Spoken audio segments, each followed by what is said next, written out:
Fala pessoal, bem-vindos a mais um vídeo aqui no meu canal, dessa vez novamente reagindo.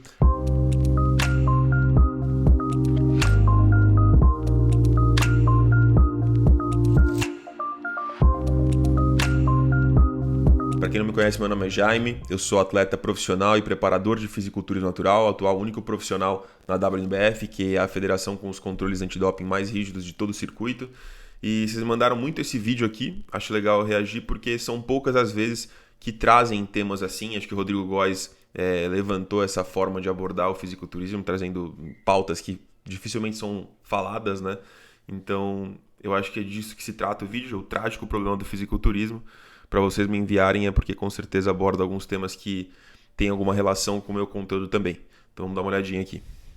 É muito bonito, inspira e muda a vida de muita gente, mas os bastidores é assustador. Principalmente os atletas que levam isso mais a sério, e às vezes nem profissionais, mas a gente fala de pessoas que fazem qualquer coisa pelo pódio. E eu posso falar com propriedade, não só fui atleta por muitos anos, eu sei muito bem o que acontece ali nos bastidores, quanto eu estou, de certa forma, inserido nesse meio há mais de 20 anos. E existem muitas coisas que elas não são ditas. E você que não é do meio, você não faz nem ideia. E nesse vídeo eu vou revelar para você tudo que tem de sujo, os bastidores do fisiculturismo. O primeiro problema... Cara, deixa eu só falar uma coisa aqui, isso é algo muito legal dele, que ele já falou aqui.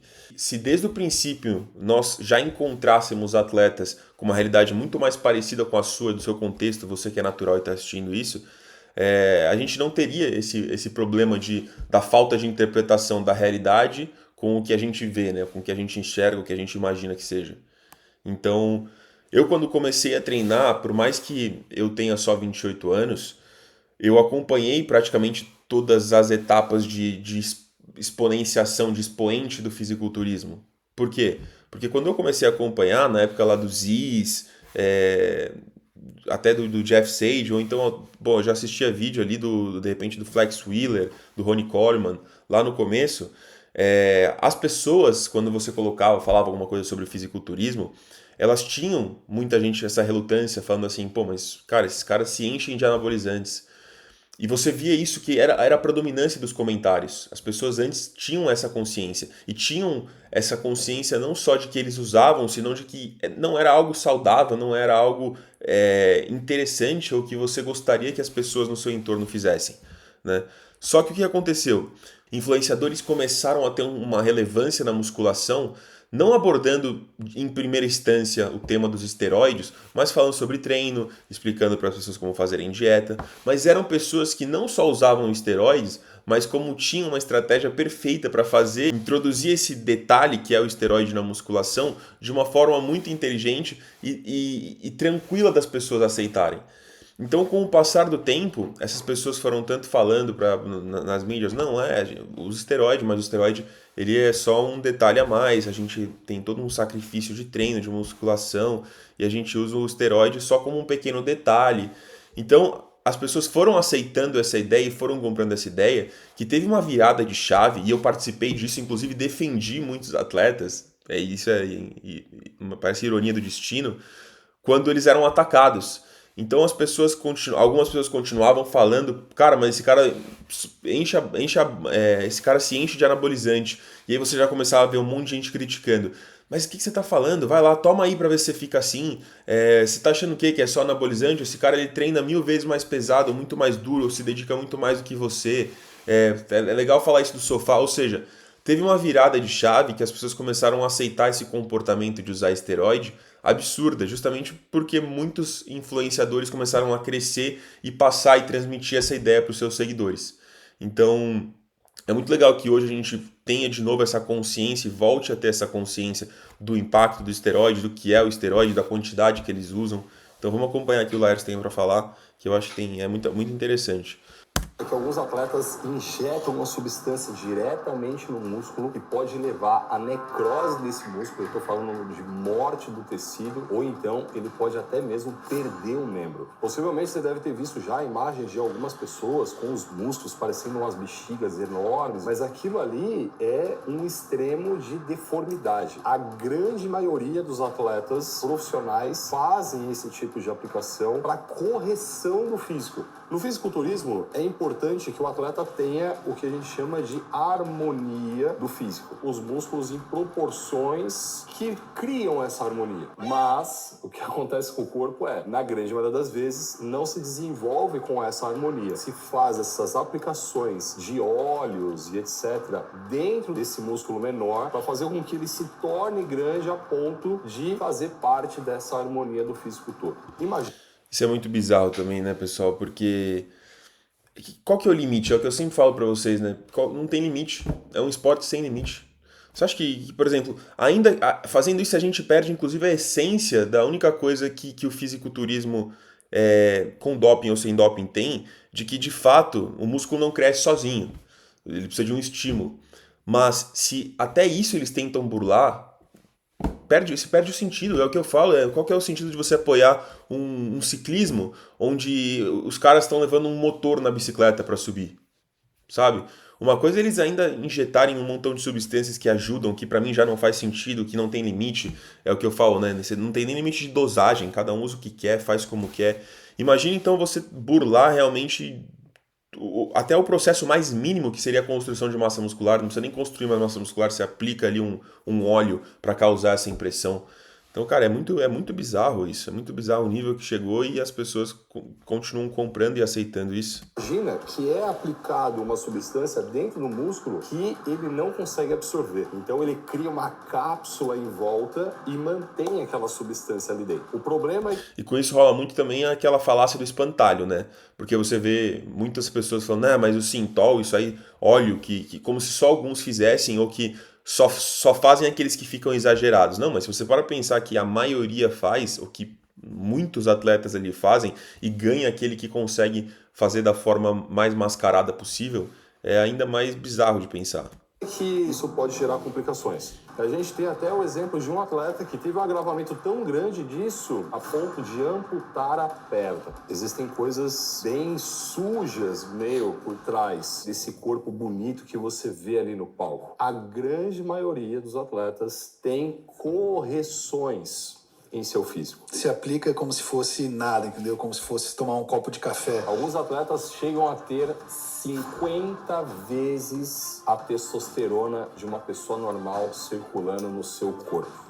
Esse é o nosso segundo problema que diz respeito ao abuso. Eu estou falando aqui com total propriedade porque eu vivenciei isso por muito tempo. A ponto de fazer aplicações todos os dias e chegar ao momento de não ter mais região do corpo para fazer aplicação porque todos os pontos já estavam muito doloridos. O fisiculturismo, nesse aspecto, ele judia muito do corpo do atleta. Categorias exigem mais, outras menos. Alguns atletas utilizam mais, outros menos, mas a dose, na grande maioria das vezes, é bem grande. O atleta, quando ele está em competição, ele está em preparação, se existem atletas que se preocupam com isso, eu não conheço. A grande maioria quer o título. Então eles...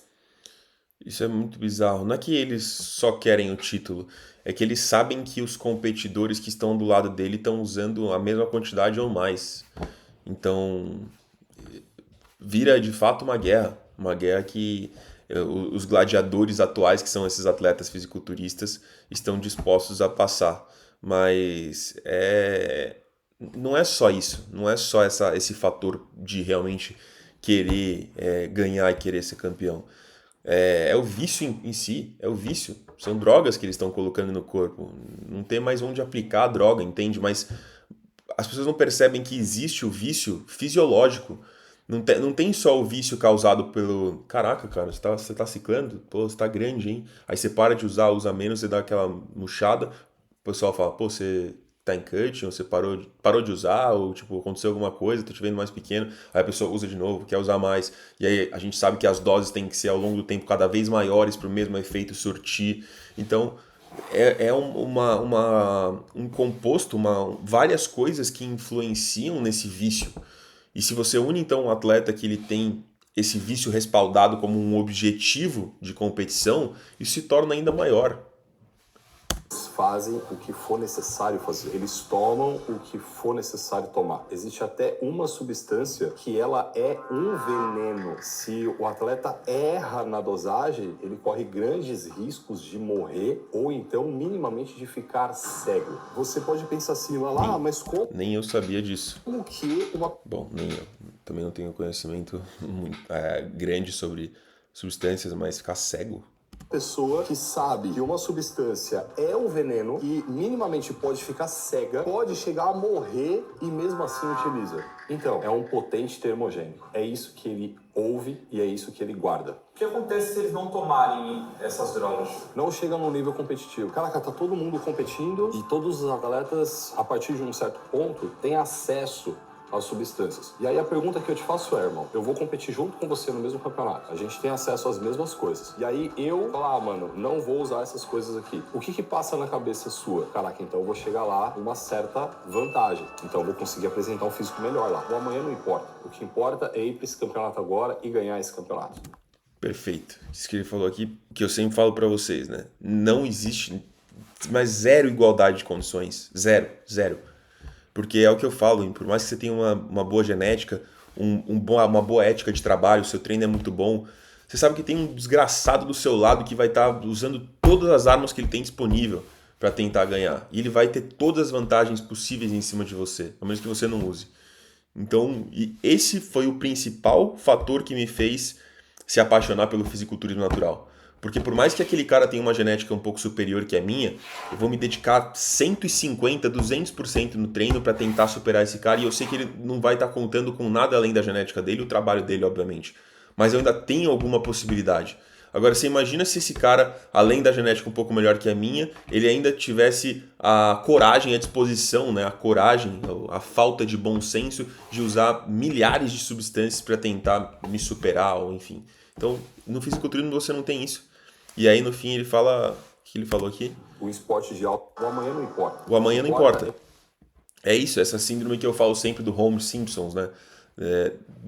Tem um episódio que ele tava tomando vodka com não sei lá o que, um montão de bebida, e aí falam pra ele, pô, Homer, isso aí vai dar ruim, cara, você vai passar mal. Ele fala, isso é um problema do Homer de amanhã. Então é isso, essa ideia absurda de querer viver o hoje e não por ter alguns sentimentos a mais de braço, você não poder passar o resto da vida tranquilo, bem, com a sua família, enfim. A gente já não sabe, né, o dia de amanhã, a gente já corre tantos riscos o tempo inteiro. Se arriscar mais dessa forma que você sabe que isso está te tirando anos de vida. É ir para esse campeonato agora e ganhar esse campeonato. O esporte de alto rendimento é isso. O resultado tá dando, né? Isso nos que eu já não concordo com ele, não. O esporte de alto rendimento é isso, não. O fisiculturismo é isso. Nenhum esporte de alto rendimento as pessoas têm que se sujeitar a isso. Sobrecarga no corpo. Imagina um corpo que pesa 80 quilos e ele é saudável. São 80 quilos para todos os órgãos sustentar, vamos dizer assim. Aí esse corpo começa a aumentar de peso. 100, 120, 140. Então imagina um corpo que estava funcionando bem com 80 e agora ele precisa carregar 140 quilos. Só tô falando do peso. Eu cheguei a pesar ali próximo dos 120 e já era difícil para mim. Difícil para dormir, teve uma época que eu não conseguia calçar o tênis, caminhar, horrível, já ficava super ofegante, todo o sistema me avisando que tá ruim, velho. E aí quando a gente olha para os atletas, principalmente da categoria Open, que são os atletas maiores, esses caras, eles estão pensando o tempo inteiro em colocar mais músculo, mais peso. E aí a gente vai começar a entrar em sobrecargas de órgãos mesmo. Imagina o coração desse atleta para conseguir mandar sangue para todo esse volume. Antigamente... É bizarro, cara. O Thales, deixa eu ver se eu consigo até abrir para vocês aqui. O Thales, ele me mandou esses dias um paper, um estudo mostrando biópsias feitas com usuários de esteroides, analisando o peso do coração dos atletas. Deixa eu ver se consigo abrir aqui, ó. Tá aqui, ó.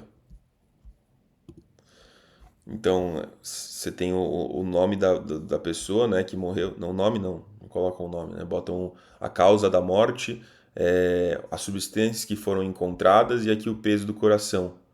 Então, quando usava alguma droga, né, que 450, 580, o peso de um coração normal, se não me engano, ele tá, se não me engano, acho que é de 200 a 300 e poucas gramas, alguma coisa assim.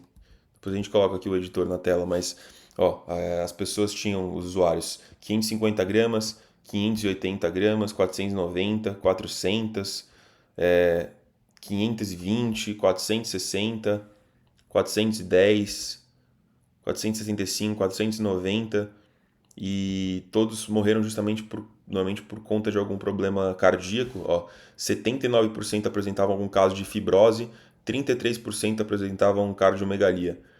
Então, todos tinham hipertrofia no ventrículo esquerdo, todos tinham um coração mais hipertrofiado e maior do que o normal, justamente porque ele não foi feito para bombear essa quantidade de sangue, né? E porque as próprias substâncias em si já causam esses malefícios para o sistema cardíaco, né? Deixa eu te perguntar rapidinho. Você já sabe como treinar como um natural? Sim. Saber que você pode ter mais resultados na academia treinando de 2 ou 4 vezes na semana? Para aprender tudo isso, basta tocar no botão ali abaixo. A gente olhava para o IMC, que é o índice de massa corpórea, e a relação que a gente fazia, se a pessoa tem um IMC de obesidade por volume muscular, tá tudo bem. Antigamente a gente falava isso. Mas até alguns especialistas hoje, eles estão mudando essa visão. Se você tem um IMC alterado, é volume muscular, também é um sobrepeso, uma sobrecarga para o seu coração e para os outros órgãos. E aí não são poucos os relatos que a gente vê de atletas que acabam falecendo por insuficiência cardíaca. Claro, existem outras coisas envolvidas, mas eu tô te falando aqui da ponta do iceberg, de uma coisa que é super simples, super tranquila, que é sobrepeso. Esse atleta, o que passa na cabeça dele? Ganhar o campeonato. Problema 4, eu vou falar de uma substância que os atletas utilizam e está diretamente relacionada à demência mental e à doença de Alzheimer. Existe uma substância que é a substância mais potente que existe para aumentar o músculo e reduzir gordura. E para você que é do meio, começa com treino. Existem estudos mostrando que ela deposita no cérebro do usuário uma placa de beta-amiloide. Essa mesma substância é encontrada em grande quantidade em cérebros que têm doença de Alzheimer. Isso eu tô falando de uma substância. Isso me faz pensar em uma vez eu recebi a informação que ia ter um curso sobre esteroides anabólicos e danos cerebrais. Ela trouxe vários estudos, o quanto que cada hormônio levavam ali malefícios para o cérebro e tal. E esses estudos analisaram as drogas num período curto de tempo. 8 semanas, 12 semanas. O atleta de fisiculturismo que vocês conhecem, eles utilizam só nessa janela de tempo? Ou eles utilizam em uma janela de tempo muito maior? Mas tem um agravante. Eles analisaram as substâncias de forma isolada. Vocês conhecem algum atleta que utiliza uma substância isolada? Não. Os atletas utilizam várias substâncias e por um longo período de tempo. E ela concluiu o curso da seguinte maneira: a gente não faz a mínima...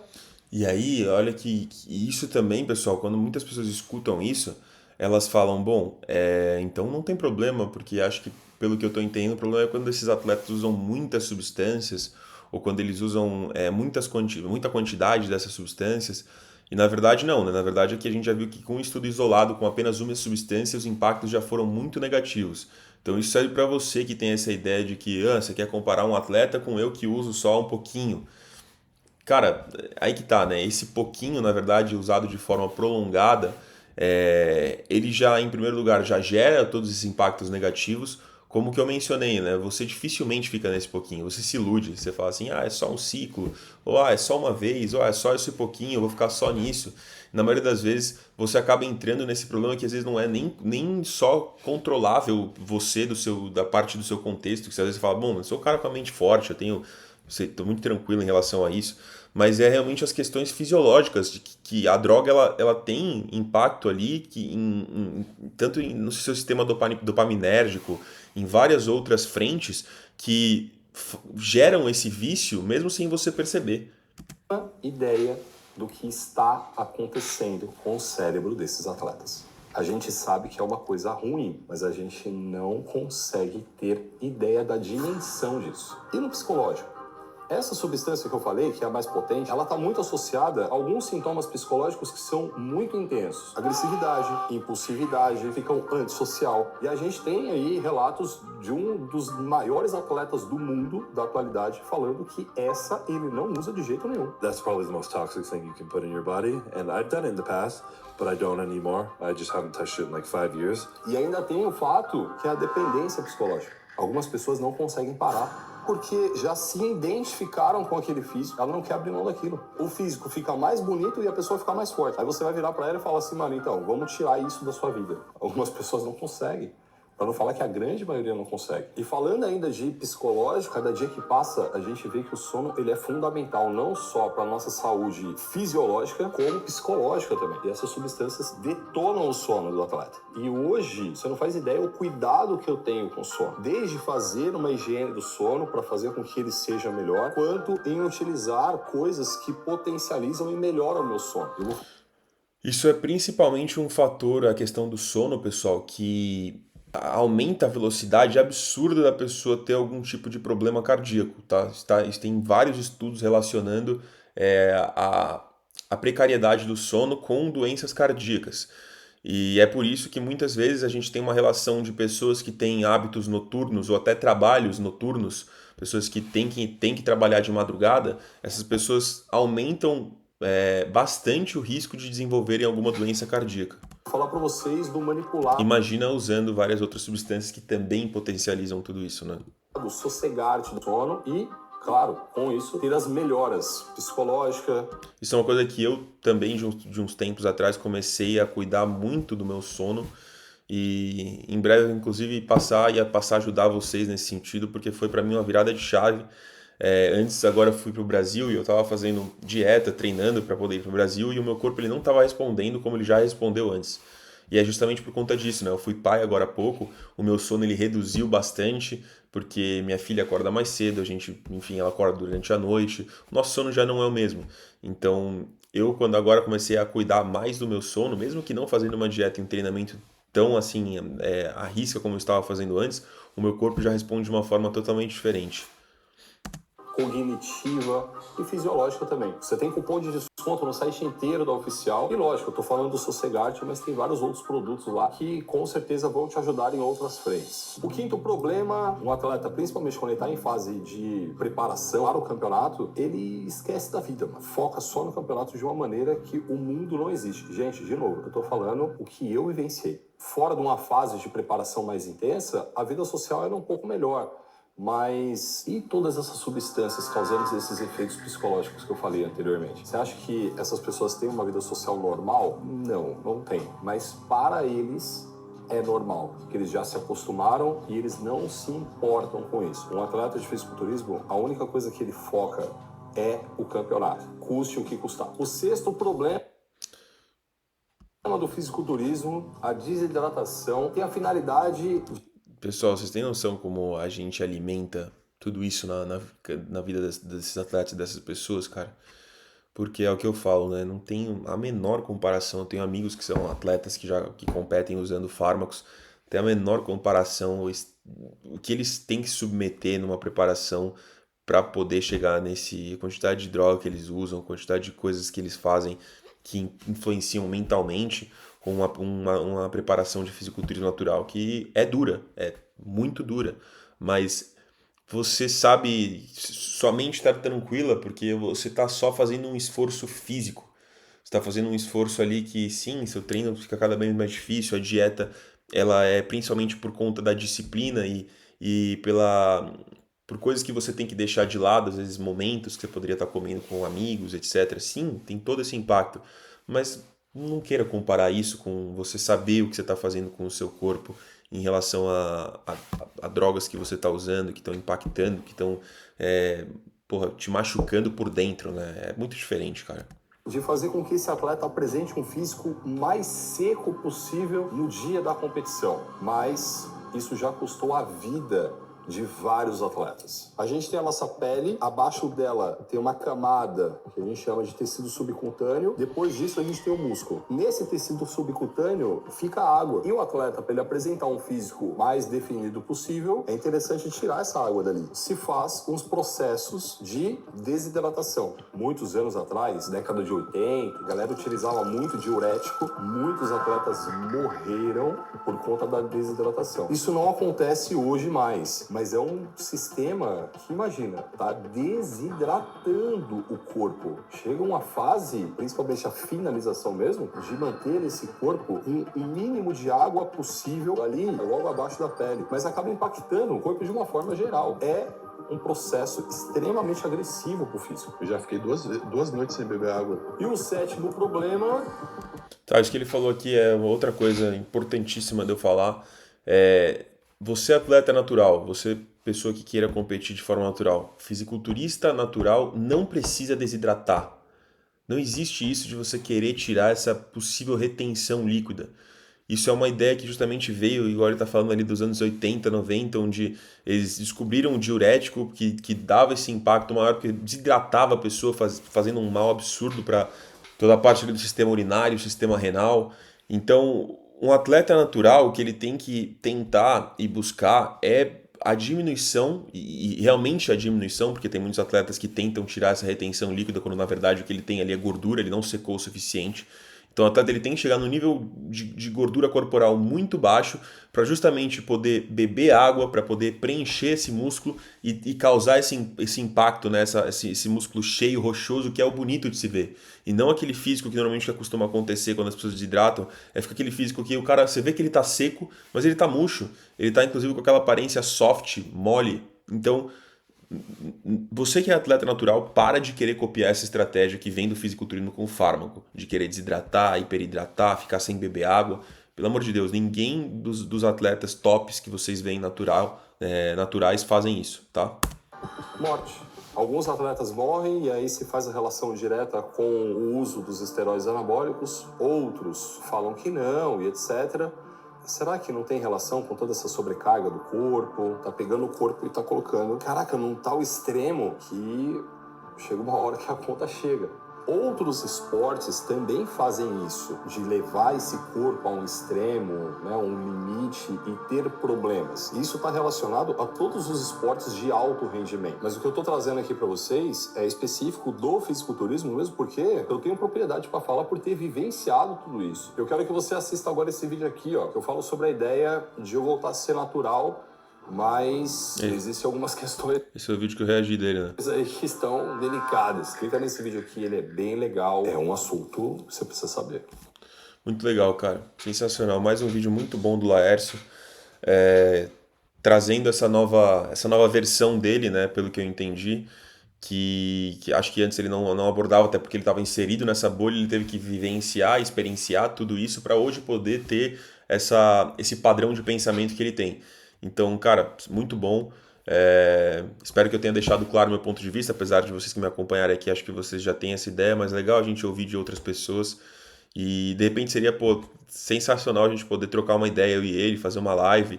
Eu acho que seria algo que é bastante enriquecedor nesse sentido, tá?